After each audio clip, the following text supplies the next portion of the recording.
for me and you. We love you, yeah, yeah, yeah. We love you, yeah, yeah, yeah, yeah.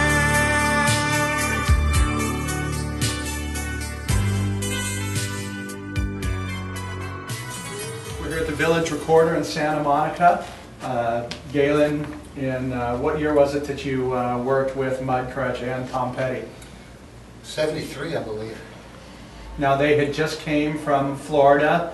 Of course, at that point they were complete unknowns. Tell us about the story behind that and how you got that opportunity to record Mudcrutch.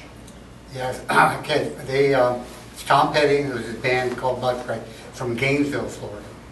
They arrived here and they got a contract with Denny Cordell and Shelter Records.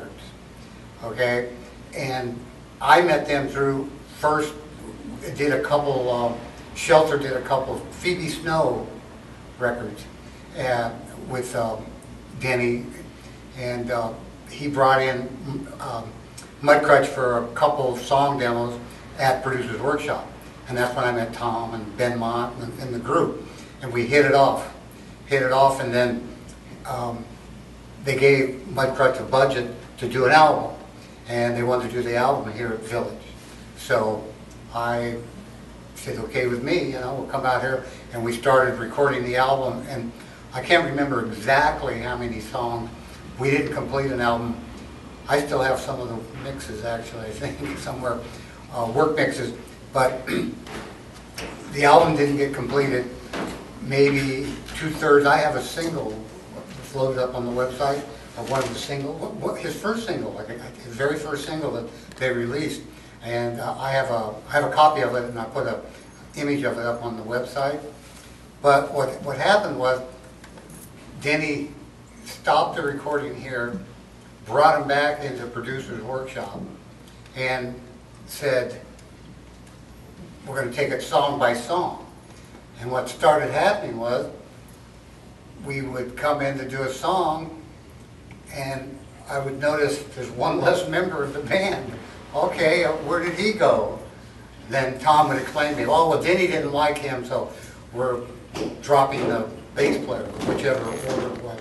Okay, so then we were only going to do a song at a time, and he started, the session started slowing down, like one session a week kind of thing. And the band would show up, and I realized there's one less member in the group. And Tom would talk to me and say, oh yeah, Denny wasn't happy with whomever that person was. And then a little more time would go on. I'm like, somebody else is missing in the group. What's going on here? So there was a slow elimination till finally he got the group, I believe, down to just Tom and Benmont, I believe.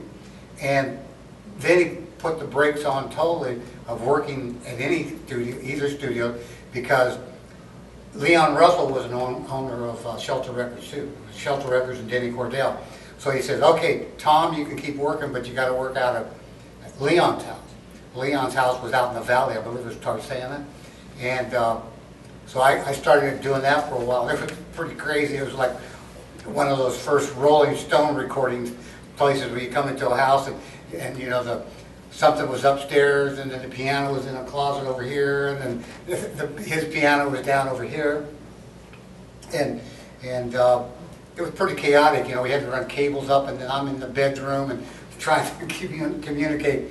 So as time went on, I finally had to tell Tom, I'm sorry, Tom, I wasn't getting paid for any of this. I was just doing it to help Tom out, because I really like Tom. And she said, hey, I have to drop out. I'm sorry. My schedule got a little hectic at Producer's Workshop. And that's when I started working on the Ringo album, getting more involved as a manager, rumors. That's, my career got real busy. And looking back, I was like, maybe I could have hung a little longer. Lady Madonna, Eleanor Rigby too, even old Sergeant Pepper, Michelle and Hey Jude.